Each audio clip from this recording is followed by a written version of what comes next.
واہ کیا مرتبہ اے غوث ہے بالا تیرا، واہ کیا مرتبہ اے غوث ہے بالا تیرا، اونچے اونچوں کے سروں سے ہے قدم اعلیٰ تیرا، سر بھلا کیا کوئی جانے کہ ہے کیسا تیرا، سر بھلا کیا کوئی جانے کہ ہے کیسا تیرا، اولیاء ملتے ہیں آنکھیں وہ ہے طلبہ تیرا، تیری سرکار میں لاتا ہے رضا اس کو شفیع، جو میرا غوث ہے اور لاڈلا بیٹا تیرا۔ دوستان محترم، قطب ربانی، محبوب سبحانی، قندیل نورانی، شاہباز لامکانی، محب الملت والدین، ابو محمد محی الدین عبد القادر الجیلانی رضی اللہ تعالی عنہ کی 11ویں شریف قریب ہیں۔ عاشقان غوث اعظم آج اس سنی اجتماع میں کثیر تعداد میں شریک ہیں۔ میں چاہتا ہوں کہ سرکار غوث پاک رضی اللہ تعالی عنہ کی کچھ باتیں آپ تک پہنچاؤں۔ ہمارے علماء صوفیہ ارشاد فرماتے ہیں، بزرگوں کی صحبتیں بہت رنگ رکھتی ہیں، اگر ان بزرگوں کی صحبت تمہیں نہ مل سکے تو پھر ان کی لکھی ہوئی کتابیں پڑھ لو، ان کی محفل میں بیٹھنے کا ضرور فیض مل جائے گا۔ غوث الاعظم دستگیر رضی اللہ تعالیٰ عنہ ولیوں کے شہنشاہ ہیں، آپ کے در سے ولایت بڑھتی ہے، آپ کا مرتبہ اتنا بلند ہے کہ اللہ رب العزت نے آپ کو ان گنت اور بے شمار کرامتیں عطا فرمائی ہے۔ اور یہ بات مشہور مورخ، فقیہ، ادیب عبدالحی بن عمار حنبلی رضی اللہ تعالیٰ عنہ شذرات الذہب میں لکھتے ہیں، کراماتہ تخرج عن الحد وتفوت الحصر والحد، کہ غوث اعظم رضی اللہ تعالیٰ عنہ کی کرامات حد سے زیادہ اور شمار سے باہر ہیں۔ آپ کو اللہ رب العزت نے اس قدر زیادہ کرامتیں عطا فرمائی ہیں۔ غوث الاعظم دستگیر رضی اللہ تعالیٰ عنہ آپ کی زندگی کو دو حصوں میں آپ سمجھ سکتے ہیں۔ غوث الاعظم دستگیر رضی اللہ تعالیٰ عنہ جب بغداد تشریف لائے، وہ ہجری سن 488 میں بغداد شریف میں علم دین حاصل کرنے کے لیے آپ تشریف لائیں، اور 488 سے لے کر کے ہجری سن 521 تک مسلسل 33 سال آپ نے علم دین حاصل کیا۔ ہجری سن 488 میں جب آپ بغداد شریف تشریف لائیں تو 488 میں ایک روایت کے مطابق غوث پاک رضی اللہ تعالیٰ عنہ نے مدرسہ نظامیہ میں ایڈمیشن لیا، اور 488 سے لے کر کے ہجری سن 496 تک مسلسل 8 سال تک سرکار غوث الاعظم دستگیر رضی اللہ تعالیٰ عنہ نے باضابطہ علم دین حاصل کیا، اور 496 کے بعد سے لے کر 521 تک 25 سال کا زمانہ بغداد شریف آنے سے پہلے ہی آپ حافظ قرآن ہو چکے تھے۔ بغداد شریف آنے سے پہلے ہی آپ کئی علوم پڑھ چکے تھے، مگر بغداد شریف آنے کے بعد 488 سے 496 ہجری تک آپ نے باضابطہ حدیث، فقہ، اصول، معانی، بدیع وغیرہ ضروریات دین کا علم آپ نے حاصل کیا، اور 8 سال تک مسلسل اساتذہ سے طریقت، تصوف، شریعت پڑھنے کے بعد 21 سال تک پھر اس پڑھے ہوئے کو آپ نے اپنی ذات پر نافذ کیا. آپ نے پڑھا کہ عبادت کرنی چاہیے، 8 سال تک یہ پڑھا، پھر 25 سال تک آپ نے عبادت کی. آپ نے 8 سال تک پڑھا کہ طریقت اور تصوف میں ریاضت اور مجاہدہ کیسے کیا جاتا ہے. پھر 25 سال تک جنگلات میں جا کر آپ نے عبادت اور ریاضت کی. دین کے لیے بھوکے پیاسے رہنا آپ نے پڑھا. پھر 25 سال تک جنگلات میں جا کر بھوکے اور پیاسے رہ کر کے آپ نے ریاضت اور مجاہدے سے اپنے آپ کو گزارا. یوں سرکار غوث الاعظم دستگیر رضی اللہ تعالی عنہ نے بغداد شریف میں آ کر 33 سال تک علم پڑھا اور اس کو اپنے آپ پر نافذ کیا. اور جب آپ کی عمر 51 سال کی ہو گئی، چونکہ جب آپ بغداد شریف آئے تھے اسی وقت آپ کی عمر 18 سال تھی، اور 18 سال کے بعد بغداد میں آپ نے 33 سال تک پڑھا اور اس پر عمل کیا. تو یوں آپ کی عمر 51 سال کی ہو گئی. غوث الاعظم دستگیر رضی اللہ تعالی عنہ کی زندگی کا یہ پہلا حصہ ہے، پیدائش سے لے کر کے ہجری سن 521 تک کا، جب آپ کی عمر 51 سال کی ہوگی. لیکن ابھی تک آپ نے بیان شروع نہیں کیا، واعظ و نصیحت کا آغاز نہیں کیا. ابھی تک آپ نے دعوت دین، تبلیغ اور اشاعت کا کام باضابطہ شروع نہیں کیا. 51 سال کی عمر ہو گئی. اس کے بعد معاملہ کیا ہوا؟ امام ذہبی رضی اللہ تعالی عنہ ارشاد فرماتے ہیں، اظہر اللہ تعالی الحکمہ علی لسان عبد القادر، کہ اللہ رب العزت نے اس کے بعد شیخ عبد القادر جیلانی رضی اللہ تعالیٰ عنہ کی زبان پر حکمت جاری فرمائی. یہ حکمت غوث پاک کی زبان پر کیسے جاری ہوئی؟ اللہ اکبر. سرکار غوث الاعظم دستگیر رضی اللہ تعالیٰ عنہ خود فرماتے ہیں کہ جب میں نے پڑھ لیا اور اس پر عمل بھی کیا اور زندگی کے 51 سال گزار چکا، اس وقت ظہر سے پہلے میں بیٹھا ہوا تھا کہ عالم بیداری میں اللہ کے رسول صلی اللہ تعالی علیہ وسلم کی زیارت کا شرف حاصل ہوا، اور سرکار دو عالم صلی اللہ تعالی علیہ وسلم نے مجھے ارشاد فرمایا، عبد القادر تم کلام کرو، عبد القادر تم بیان کرو، عبد القادر تم واعظ و نصیحت کرو. اور یہاں ٹھہر کر میں آپ کو وہ بھی بات بتا دوں جو سرکار غوث پاک رضی اللہ تعالیٰ عنہ کے سلسلے طریقت میں اوپر کے بزرگ ہیں. سیدنا جنید بغدادی رضی اللہ تعالیٰ عنہ، جنید بغدادی رضی اللہ تعالیٰ عنہ کے ماموں اور ان کے مرشد کا نام ہے حضرت سیدنا سری سبتی رحمۃ اللہ تعالیٰ علیہ. حضرت سری سبتی رحمۃ اللہ علیہ بار بار جنید بغدادی رضی اللہ تعالیٰ عنہ کو کہتے ہیں کہ بیٹا آپ بیان کرو، واعظ و نصیحت کرو، تمہارے بیان اور تقریر سے لوگوں کو فائدہ ہوگا.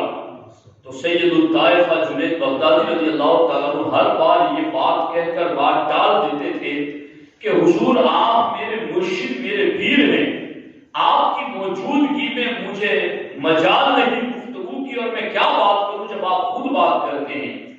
لیکن آپ بار بار ٹوکتے رہے اور بار بار جنید بغدادی رضی اللہ تعالیٰ عنہ پہلو تہی کرتے رہے، یہاں تک کہ ایک مرتبہ اسی زمانے میں جو خلیفہ بنا تھا مسلمانوں کا وہ رافضی خیالات کا تھا، شیعہ خیالات کا تھا، اور ادھر بار بار سری سبتی رحمۃ اللہ علیہ حضرت جنید بغدادی کو تاکید کرتے ہیں کہ واعظ کرو، بیان کرو، کلام کرو، اور وہ بار بار منع کرتے.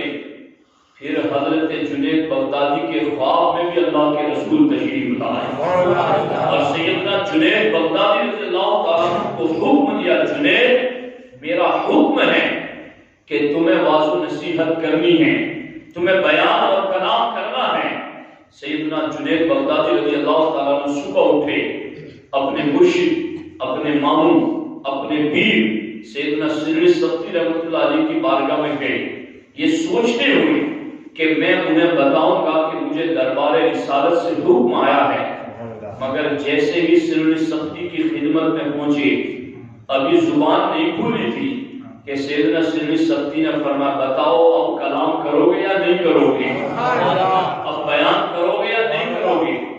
کہا حضور اب میں ضرور کروں گا، اور آپ کو یہ جان کر حیرت ہوگی آج کے اس رافضیت زدہ ماحول میں آپ کو یہ سن کر تعجب ہوگا، سرخیل اولیاء سید الطائفہ غوث الاعظم دستگیر کے سلسلے طریقت میں اوپر کے بزرگ سیدنا جنید بغدادی نے پہلا خطاب کیا تو شان امیر معاویہ میں خطاب کیا، ان کی عظمت و شان پر بیان کیا، اور پھر اس بیان پر ان پر بھی بڑے الزام لگے اور ان پر بھی بڑی تہمتیں لگی۔ بادشاہ شیعہ خیالات کا تھا، پلان بنایا، انہیں زیر کرنے کی کوشش کی، مگر رب کی قدرت جس کی حمایت کرے اسے بھلا زیر کون کر سکتا ہے، اسے کوئی دبا کر سکتا ہے۔ اب دیکھو یہاں پر جنید بغدادی رضی اللہ تعالیٰ عنہ کو بھی واعظ و نصیحت، بیان و کلام کا حکم دربار رسالت سے ملا، مگر وہ خواب میں ملا، اور یہاں غوث الاعظم دستگیر کو خواب میں نہیں جاگتے ہوئے ملا، کہا تمہیں بیان کرنا ہے۔ حضرت غوث الاعظم دستگیر رضی اللہ تعالیٰ عنہ کہتے میں نے عرض کی حضور بغداد کے بڑے فصیح و بلیغ لوگ میرے سامنے بیٹھے رہتے ہیں، وہ زبان دان، عربی گرامر، صرف اور نحو کے ماہرین ہیں، چونکہ جو علم پڑھتے پڑھاتے انہیں پتا ہے کہ صرفی اور نحوی جتنے بھی معاملات ہیں وہ سارے امام بغدادی ہی میں تو پیدا ہوئے، اور ان کی صرفی موشگافیاں اور ان کے چیزتاں اور ان کے بیانات بدیع کی اور بیان کی تلمیحات اور سارے اشارے کنائے، غوث پاک کہتے ہیں کہ ایسے زبان دان لوگ بیٹھتے ہیں۔ میں فارسی زبان بولنے والا، چونکہ غوث پاک کی مادری زبان فارسی، آپ عجب کے رہنے والے، غوث الاعظم دستگیر نے کہا حضور میں ایسے لوگوں کے سامنے کیسے کلام کروں؟ تو ہمارے آقا علیہ السلام نے فرمایا افتح فاک یا عبد القادر، عبد القادر اپنا منہ کھولا۔ غوث پاک نے منہ کھولا، سرکار دو عالم صلی اللہ تعالی علیہ وسلم نے 7 مرتبہ اپنا لعاب دہن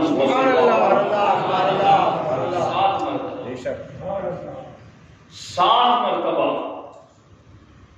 جس سے شیریں جان اس زلال حلاوت پہ لاکھوں سلام، جس سے خالی ہوئے شیریں جان بنے اس زلال حلاوت پہ لاکھوں سلام۔ یہ 7 مرتبہ غوث پاک کے منہ پر ہمارے نبی کا لعاب دہن آ گیا۔ یہ تو وہ لعاب دہن ہے مولا علی کی آنکھوں میں لگے تو کبھی بیماری آ نہ سکے قریب، اور بیماری تو ٹھیک ہو گئی، طاقت اتنی ملی کہ لعاب دہن کی طاقت سے مولا علی نے پورا خیبر کا قلعہ فتح کر لیا۔ یہ لعاب دہن وہ ہے، عبداللہ ابن عتیق کی ٹوٹی ہوئی پنڈلی پر لگا تو پنڈلی ٹھیک ہو گئی، ابو قتادہ کی نکلی ہوئی آنکھ میں لگا تو آنکھ ٹھیک بھی ہو گئی، پہلے سے زیادہ خوبصورت بھی ہو گئی۔ یہ وہ لعاب دہن ہے، خالی کنویں میں گرے تو ہمیشہ کے لیے میٹھا ہو جائے، صرف میٹھا ہی نہیں شفا بخش بھی ہو جائے۔ وہ لعاب دہن سرکار نے 7 مرتبہ غوث پاک کی زبان پر رکھا، اور پھر جب سرکار دو عالم صلی اللہ علیہ وسلم تشریف لے گئے، غوث الاعظم دستگیر رضی اللہ تعالیٰ عنہ فرماتے میں پھر ظہر کی نماز کے بعد منبر پر بیٹھا کلام کرنے کے لیے، مگر مجھ پر کب کبھی طاری ہوئی، اور پھر میں نے دیکھا کہ مولا علی تشریف لائے، اور مولا علی رضی اللہ تعالیٰ عنہ نے مجھے کہا منہ کھولو۔ ایک روایت کے مطابق 3 مرتبہ اور ایک روایت کے مطابق 6 مرتبہ مولا علی نے اپنا لعاب دہن بھی غوث پاک کو عطا فرمایا۔ اب یہاں یہ بھی سوال پیدا ہوتا ہے کہ بھلا حضور علیہ السلام کے لعاب دہن دینے کے بعد کمی کیا رہ گئی تھی، اور پھر اس کے بعد کب کبھی کیسے؟ تو غوث پاک تو پہلے ہی فرما گئے لِكُلِّ نَبِيٍّ لَهُ قَدَمٌ وَإِنِّي عَلَىٰ قَدَمِ النَّبِيِّ بَدْرِ الْكَمَالِ، کہ ہر ولی کسی نہ نبی کے نشان قدم پر چلتا ہے، اور میں نبیوں کے امام بدر کامل مصطفیٰ کریم صلی اللہ علیہ وسلم کے نشان قدم پر چلتا ہوں۔ جب سرکار کے پاس پہلی مرتبہ وحی اتری تھی تو ہمارے آقا علیہ السلام وحی الہی کی ذمہ داریوں کی وجہ سے سرکار کے جسم پر کب کبھی تاری ہوئی، اور سرکار نے فرمایا تھا زملونی زملونی زملونی، مجھے چادر اڑاؤ، مجھے چادر اڑاؤ، مجھے چادر اڑاؤ۔ ادھر وحی الہی کے نزول کے بعد کب کبھی نبیوں کے امام کے جسم پر تاری ہوئی ذمہ داری کی وجہ سے، ادھر حضور کے لعاب دہن دینے سے جسم پر کب کبھی غوث پاک کے تاری تھی۔ یہ ہے اعلیٰ قدم نبی کی بدر الکمال۔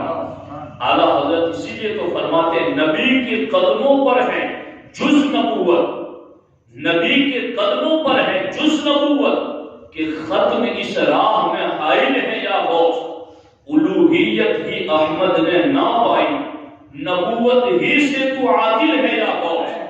یعنی جہاں جہاں غوث پاک کہتے ہیں ہمارے نبی علیہ السلام نے جہاں جہاں قدم رکھا میں نے حضور کی پیروی میں وہاں وہاں قدم رکھا، سوائے نبوت کے، چونکہ حضور خاتم النبیین ہیں۔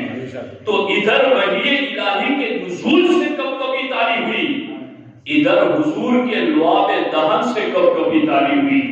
اور پھر یہ بھی تو تھا کہ چیز کو بتدریج تکمیل تک پہنچایا جاتا ہے، کوئی بھی چیز ہو اس کو درجہ بدرجہ منزل تک پہنچایا جاتا ہے۔ یک بیک پیدا ہوتے ہی بچہ گوشت کھانا تو نہیں سیکھتا، اسے درجہ بدرجہ پہنچایا جاتا ہے۔ سرکار نے لعاب دہن دے تو دیا، اس لعاب کا اثر پورے سینے میں جوش مار رہا تھا علم و عرفان کا سمندر، مگر اب اس علم و عرفان کے سمندر کو بتدریج لوگوں تک کیسے پہنچانا ہے، اس کام کے لیے سرکار نے ڈیوٹی لگائی مولا علی کی، کہ تم نے جا کر کے آگے وہ کرم کرنا ہے کہ میرا دیا ہوا فیض کا سمندر بتدریج میری امت تک پہنچتا رہے۔ یہ ہے وہ راز کہ جس کی وجہ سے آپ کے جسم پاک پر کب کبھی تاری ہوئی۔ غوث پاک فرماتے ہیں اب سننا، یہ جو بات کہی نا امام ذہبی نے، یہ امام ذہبی کلام کرنے والے ہیں، نقد کرنے والے ہیں، جرح کرنے والے ہیں، اور صوفیہ کے حوالے سے ان کی باتیں بڑی مشہور ہیں کہ چونکہ جو جھانچ پرکھ کرنے والے ہوتے ہیں وہ صوفیوں پر جلدی آتے نہیں ہیں ان کا دل، مگر انہوں نے بھی غوث پاک کو بہت کچھ لکھا۔ غوث پاک کے بارے میں سیر اعلام النبلاء میں لکھا عبد القادر الشیخ الامام العالم الزاہد العارف القدوہ شیخ الاسلام علم الاولیاء، ان القاب سے امام ذہبی غوث الاعظم دستگیر کو یاد کرتے ہیں۔ اور پھر یہ کہا نا اظہر اللہ تعالی الحکمہ علی لسان عبد القادر، کہ اللہ نے عبد القادر جیلانی کی زبان پر حکمتیں جاری کر دی۔ حکمتیں جاری کیوں نہ ہو، سرکار نے بھی لعاب دہن دیا، مولا علی نے بھی لعاب دہن دیا، حکمتوں کا خزانہ دے دیا، تو پھر حکمتیں زبان سے جاری کیوں نہ ہو۔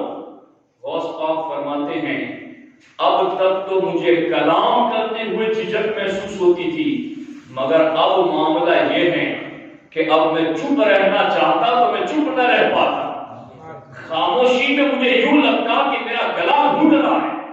غوث پاک فرماتے 3 بندے بھی بیٹھے ہوتے تو میں واعظ و نصیحت شروع کر دیتا۔ اور غوث پاک فرماتے ہیں پھر عالم یہ ہوا کہ ایک ایک مجلس میں غوث پاک کی 70 ہزار کا مجمع ہوتا، یعنی 70,000 لوگ غوث پاک کی محفل میں ہوتے، اور غوث پاک رضی اللہ تعالیٰ عنہ کے 70,000 کا مجمع وہ سامنے بیٹھا ہوتا، جنہیں جگہ نہ ملتی وہ سواریوں پر بیٹھے بیٹھے ہی گفتگو سنتے تھے. اور یہ تو انسانوں کا معاملہ تھا. جنوں کی تعداد جدا ہے، فرشتوں کی تعداد جدا ہے، روحانی جین اور کروبیین کی تعداد جدا ہے. جو غوث پاک کی محفل میں حاضری دیتے، ارے غوث پاک کی محفل کی شان کوئی کیا سمجھے جس محفل میں آنے کی دعوت حضرت خضر لوگوں کو دیا کرتے ہیں. اس محفل کی شان کیا ہوگی؟ غوث پاک رضی اللہ تعالیٰ عنہ جب کلام کرتے تو 400 لوگ سامنے کاغذ قلم لے کر بیٹھتے اور آپ کے ملفوظات لکھا کرتے تھے کہ غوث پاک کہہ کیا ہے. 400 بندے. یعنی محسوس کیجئے کہ آج کے اتنے ترقی یافتہ دور میں اگر کوئی وزیر اعظم بھی بات کریں تو 4-5 ہی پریس رپورٹر ہوتے لکھنے والے یا بولنے والے. 400 لوگ تو لکھنے والے نہیں ہوتے. لیکن غوث پاک کی ایک محفل کتنی بڑی پریس کانفرنس کہ وقت کے بڑے بڑے حکما 400 بیٹھ کر غوث پاک کے ملفوظات لکھا کرتے تھے. اور ایک محفل میں صرفی بھی بیٹھا ہے، نحوی بھی بیٹھا ہے، فقہ، اصول، تفسیر، تصوف، سب کے ماہرین بیٹھے ہیں. یعنی میں اگر یہاں بات کروں نماز پر تو اس وقت آپ کو روزے کے بارے میں تو نہیں پتا چلے گا. جب بات نمازی پر کروں تو نمازی کی تو معلومات حاصل ہوگی. لیکن غوث پاک کی محفل میں جتنے فنون کے ماہرین بیٹھتے، ایک تقریر غوث پاک کی ہوتی اور جب اٹھتے سارے تو ہر ایک کو اس کے نصیب کا حصہ مل جاتا. صرفی کہتا تھا مجھے بھی مل گیا، نحوی کہتا تھا مجھے بھی مل گیا، تفسیر، اصول، حدیث کا ماہر کہتا تھا مجھے بھی مل گیا. یہ غوث پاک کی شان. اور آپ کے دربار میں محفل میں کوئی ساؤنڈ سسٹم نہیں لگا ہوتا. سرکار کے معجزات بطور کرامت شیخ عبد القادر جیلانی کو یوں ملے کہ ہمارے نبی نے حجۃ الوداع کے موقع پر قسمہ اونٹنی پر بیٹھ کر جو خطبہ دیا، 1 لاکھ سے زیادہ صحابہ میں سے ہر کوئی حضور کی بولی سن رہا تھا. غوث پاک جب کلام کرتے بغداد میں تو یہی عالم تھا، جیسا قریب والا سنتا ویسا ہی اخیر والا سنتا. یہ غوث پاک کی محفل کیا سراب ہے. خیر اس رخ پر جاؤں گا تو بات طویل ہو جائے گی. میں صرف یہ بات آپ کو سمجھانا چاہتا ہوں کہ غوث پاک کی زبان پر یوں حکمتیں جاری ہوئی. اب وہ حکمت والے جملے کیا ہیں؟ میں نے پہلے کہا تھا ہم گنہگاروں کو یہ تو نصیب نہیں کہ ہم غوث پاک کی بارگاہ میں بیٹھ کر براہ راست کچھ سیکھتے ہیں. مگر علماء کہتے ہیں ان کی محفل میں بیٹھنے کا موقع نہیں ملا، کوئی بات نہیں، ان کی باتیں ہی کر لو، ان کی باتیں ہی سنا دو، ان کی کتاب ہی پڑھ کر لوگوں کو سنا دو، تمہیں وہی محفل والا فیض کا کچھ نہ کچھ حصہ ضرور نصیب ہو جائے. کہ غوث پاک اس وقت کیا باتیں کرتے تھے جی. اب یہ حکمت والی باتیں بہت ساری، میں صرف 2 باتیں آج کے اس اجتماع میں آپ کے سامنے عرض کرنا چاہتا ہوں. دھیان سے سنیے. سرکار غوث الاعظم دستگیر رضی اللہ تعالیٰ عنہ الفتح الربانی کی 11ویں مجلس میں ارشاد فرماتے ہیں. دیکھیے دھیان سے سنیے. غوث پاک رضی اللہ تعالیٰ عنہ فرماتے ہیں کہ بیماری اور دوا کی حقیقت کیا ہے. بیماری کیا ہے، اس کی جڑ کیا ہے، بیماریاں آتی کہاں سے ہیں، اور پھر بیماریاں آ جائیں تو اس کی دوا کہاں سے ملتی، شفا خانہ کہاں ہے، اس دوا کا علاج اور مرہم کہاں ہے. تو کیا بات کی غوث الاعظم دستگیر رضی اللہ تعالیٰ عنہ نے اظہر اللہ تعالی الحکم علی لسان عبد القادر. ان کی زبان پر حکمت کیسے جاری ہوئی؟ ہزاروں سینکڑوں حدیثوں کا خلاصہ غوث پاک نے چند جملوں میں فرمایا. آپ ارشاد فرماتے ہیں یہ دوا کیا ہے، یہ بیماری کیا ہے.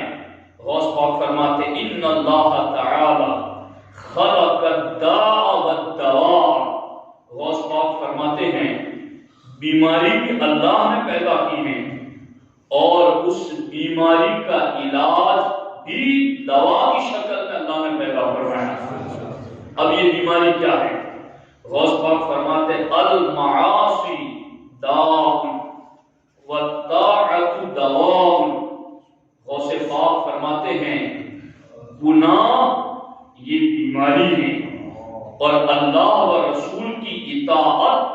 یہ اس بیماری کی دوا ہے۔ سبحان اللہ، سبحان اللہ۔ اب آپ غور کرتے جائیں اس میں، یہاں بڑی وضاحت طلب بات ہے کہ غوث پاک رضی اللہ تعالیٰ عنہ نے گناہوں کو بیماری کیوں قرار دیا؟ حقیقت بی نگاہ سے، حقیقت کو جھانچنے اور پرکھنے والی نظر سے اگر آپ اس دنیا کی بیماریوں پر نظر ڈالیں گے قرآن و سنت کی روشنی میں، تو آپ کو پتا چلے گا جتنی بھی بیماریاں ہیں وہ گناہوں سے ہی جنم لیتی ہیں، یہ گناہوں کی ہی اثرات ہیں، یہ گناہوں ہی کے جراثیم ہیں۔ غوث پاک فرماتے المعاصی داء، گناہ یہی بیماریاں ہیں۔ اگر آسانی کے ساتھ آپ سمجھنا چاہیں تو صرف ایک مثال کے ذریعہ سمجھیں۔ ایڈز کی بیماری جب لوگوں میں پھیلی اور جب یہ مہلک مرض، سائنسداں تحقیق کرنے والے بھی جب کہنے لگے کہ یہ تو لا علاج بیماری ہے، پتہ لگایا جائے کہ یہ بیماری پیدا کیوں ہوئی، تو تحقیق کرتے کرتے اس نتیجے پر پہنچے کہ یہ بیماری زنا کی وجہ سے پیدا ہوئی۔ تو یہ ہے وہ المعاصی داء، گناہ یہ بیماریاں ہیں۔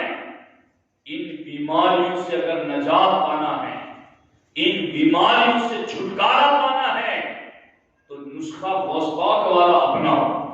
غوث پاک فرماتے ہیں گناہ یہ بیماریاں ہیں، اگر یہ بیماریاں تمہیں لگ چکی ہیں تو غوث پاک فرماتے ہیں الطاعۃ دواء، ان گناہوں کو چھوڑو، اللہ اور رسول کی اطاعت کرو، یہی ان بیماریوں کی دوا ہے، یہی ان مہلک امراض کی شفا ہے۔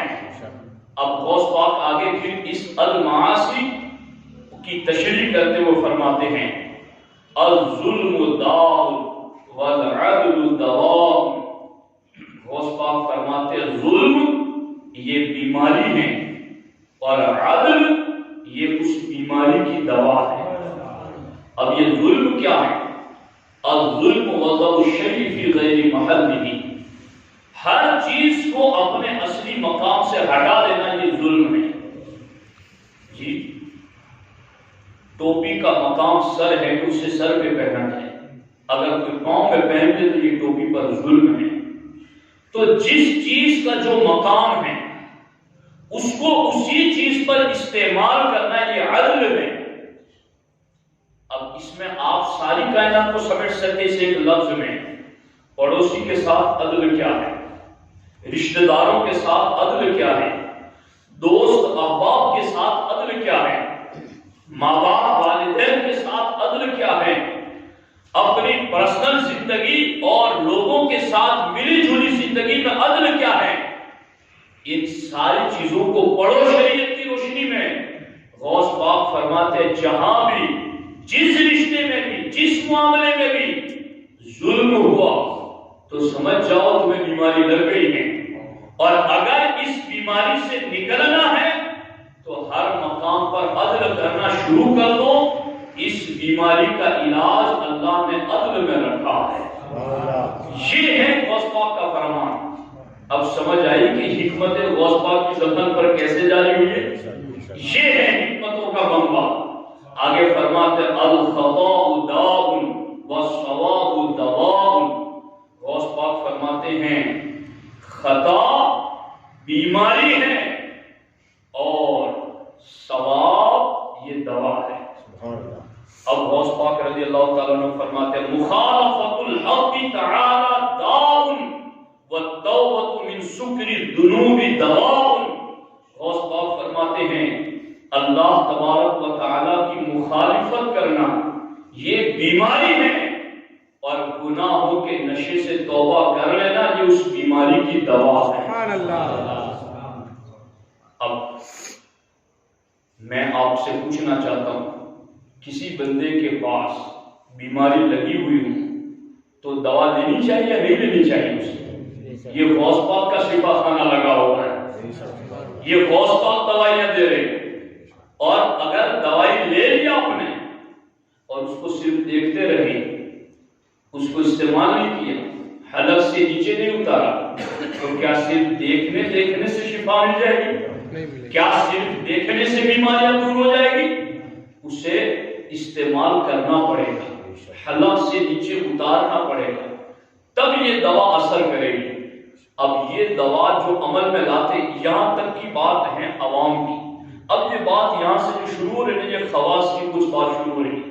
اب غوث پاک آگے فرماتے ہیں، اے دواؤں کو استعمال کرنے والوں، دوا جو استعمال نہیں کرتا تو وہ تو میرا بیماریوں میں پڑا ہوتا ہے، مگر جو دوا استعمال کرتا ہے پھر بھی اسے اس دوا کی تاثیر نہیں محسوس ہوتی۔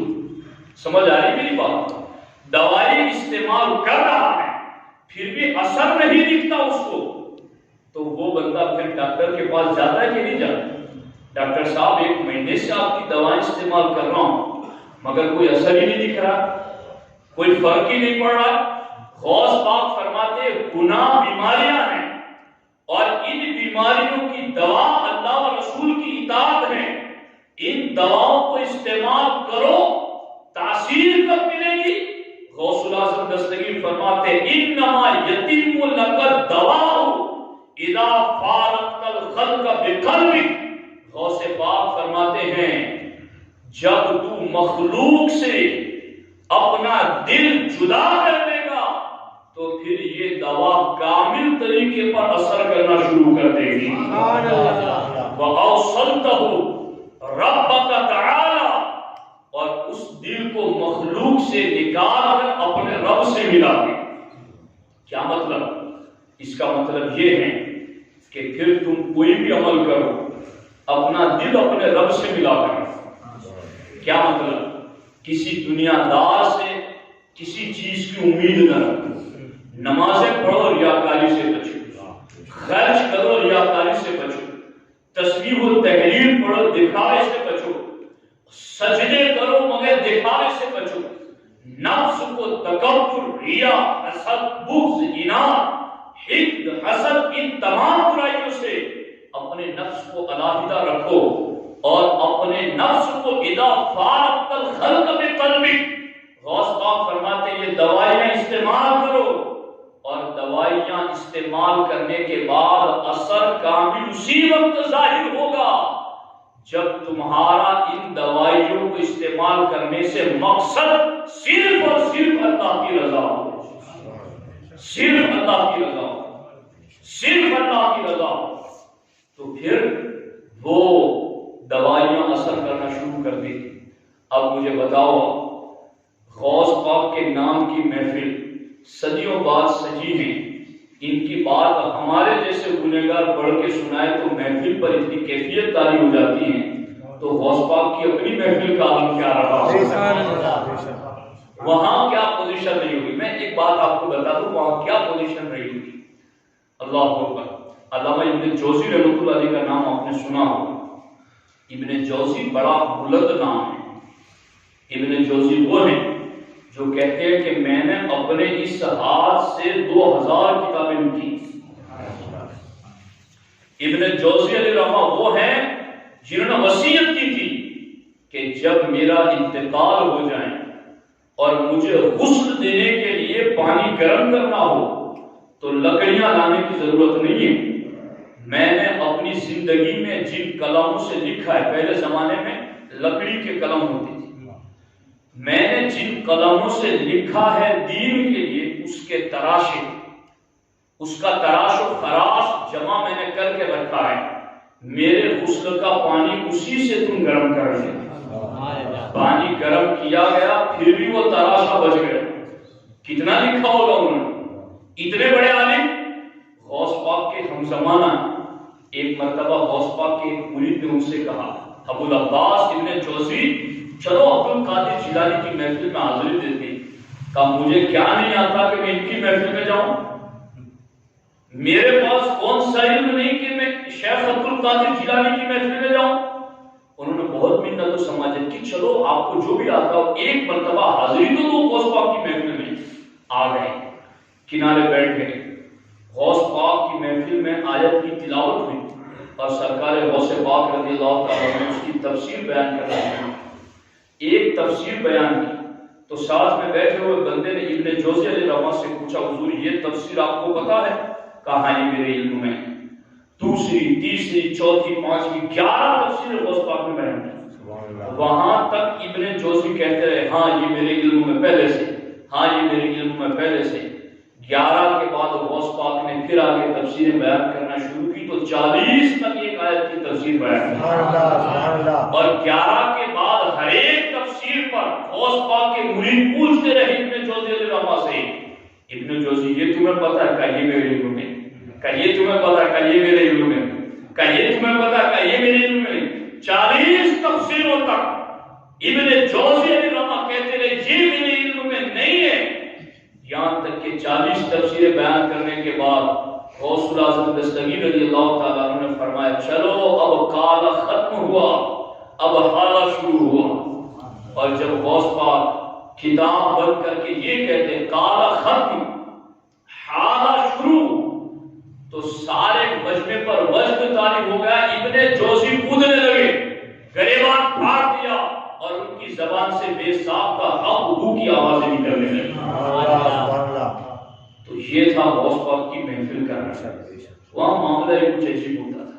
غوث پاک کی محفل میں آپ کے شہزادے سیدنا عبدالرزاق رضی اللہ تعالیٰ عنہ تشریف فرما تھے اور سرکار غوث الاعظم دستگیر رضی اللہ تعالیٰ عنہ نے محفل میں کہا میرے مریدو صرف تم ہی میری محفل میں نہیں آتے، میری محفل میں کوہ کاف کے ولی بھی حاضری دیتے ہیں.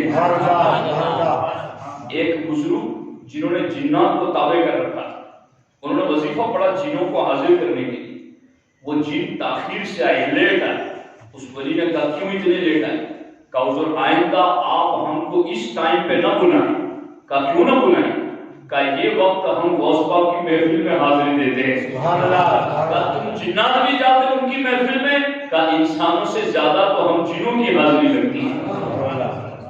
یہ محفل جب غوث پاک نے کہا کوہ کاف کے ولی بھی آتے ہیں، تو اس وقت سیدنا عبدالرزاق رضی اللہ تعالیٰ عنہ نے نظر آسمان کی طرف اٹھائی. آسمان کی طرف نظر کیا اٹھائی؟ ان پر وجد طاری ہو گیا، کودنے لگے، کپڑے پھاڑ دیے، بے ہوش ہو گئے، گشی طاری ہو گئی. غوث پاک منبر سے اٹھے، انہیں تسلی دی اور اس کے بعد پوچھا بیٹا یہ حال کیسے ہو گیا تمہارا؟ تم بھی ان لوگوں میں سے ہو گئے؟ کیا دیکھا تم نے؟ بتاؤ لوگوں کو.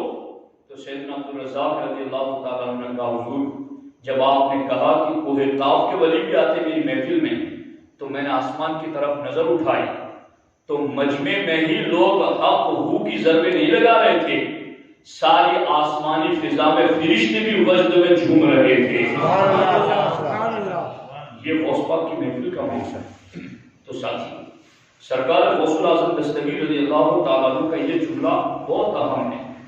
المعاصی داء والطاعۃ دواء. گناہ یہ بیماری ہے. بیماریوں سے بچنا چاہتے ہو تو پھر گناہ سے بچنا شروع کرو، اور ان بیماریوں میں مبتلا ہو گناہوں کو چھوڑو اور ان بیماریوں کا علاج یعنی بیماریوں کی دوا جو کہ اللہ و رسول کی اطاعت ہے اس کی طرف آ جاؤ. اب ایک آخری بات سرکار غوث پاک رضی اللہ تعالیٰ عنہ کی آپ کی خدمت میں عرض کر کے گفتگو ختم کرتا ہوں، دھیان سے سنیے. سرکار غوث الاعظم دستگیر رضی اللہ تعالیٰ عنہ فرماتے ہیں کہ اے میرے مرید تیرے دل میں کسی کی محبت یا دشمنی ہو تو کیا دیکھنا ہے تمہیں؟ دھیان ہے آپ کا. سرکار غوث پاک فرماتے میرے مرید تیرے دل میں کسی کی محبت یا دشمنی آنا چاہے تو تو اس کے اعمال کو دیکھ. جس کی محبت آ رہی ہے، جس کی دشمنی آ رہی ہے، غوث پاک فرماتے اس کے اعمال کو دیکھ.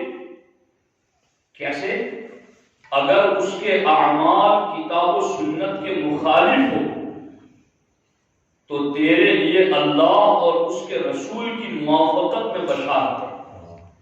یعنی جس کی محبت یا جس کی دشمنی تیرے دل میں آ رہی ہے تو غوث پاک نے کہا کہ اب اس کے عمل دیکھ، اچھے ہیں یا برے ہیں.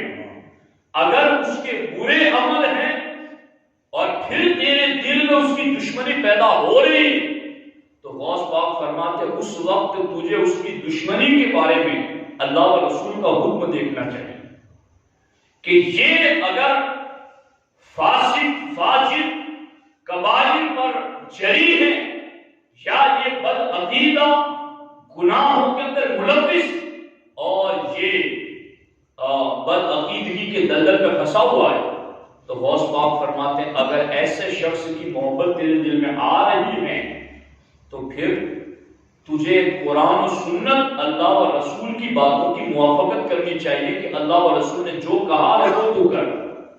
اور غوث پاک فرماتے ہیں اگر اس کے اعمال کتاب و سنت کے موافق ہیں، کتاب و سنت کے مطابق ہیں اس کے عمل، اور تو اس سے بغض رکھتا ہے، تو غوث پاک فرماتے ہیں تجھے جان لینا چاہیے کہ تو اپنی نفسانی خواہش کی وجہ سے اسے دشمن جانتا ہے اور تو ظالم ہے اور تو اللہ و رسول کا نافرمان ہے۔ اللہ تعالیٰ کی بارگاہ میں توبہ کر اور دعا کر کہ اللہ تعالیٰ تجھے اس شخص اور دیگر اولیاء محبوبین کی محبت عطا فرمائے۔ اسی طرح اس شخص کے اعمال کتاب و سنت پر پیش کر، کتاب و سنت کے سامنے رکھ جس سے تو محبت کرتا ہے، جس سے تو محبت کرتا ہے، اگر موافق ہے تو بہتر، یعنی جس سے محبت دل لگ گیا، لوگ کہتے ہیں میرا جی لگ گیا، اس سے مجھے پیار ہو گیا، مجھے محبت ہو گئی۔ غوث پاک فرماتے ہیں جس سے محبت ہو گئی پھر اس کے اعمال بھی قرآن و سنت کے سامنے رکھ، اللہ و رسول کے فرامین کے سامنے رکھ، اگر اس کے اعمال اللہ و رسول کے حکم کے مطابق ہے تو پھر تیری محبت اجر و ثواب کا ذریعہ ہے، اور اگر اس کے اعمال قرآن و سنت کے مطابق نہیں ہے، بد عقیدہ بد مذہب ہے، تو سرکار غوث پاک فرماتے تو یک بیک فوراً اپنے دل سے اس کی محبت کو نکال دے۔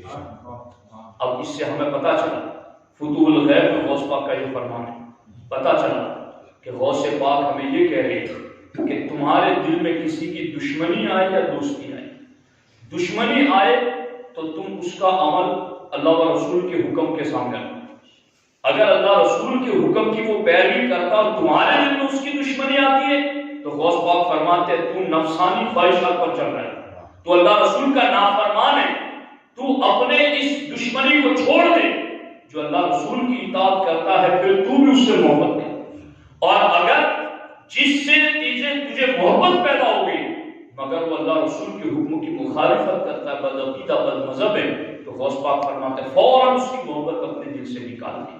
اب مجھے بتائیں اس ایک اصول پر ہم عمل کریں تو ہماری سنیت کتنی مضبوط ہو جائے، اہل سنت کا عقیدہ عوام کتنی مضبوط ہو جائے۔ اللہ رب العزت مجھے آپ کو سب کو سرکار غوث پاک رضی اللہ تعالیٰ عنہ کے فرامین پر عمل کی توفیق عطا فرمائے۔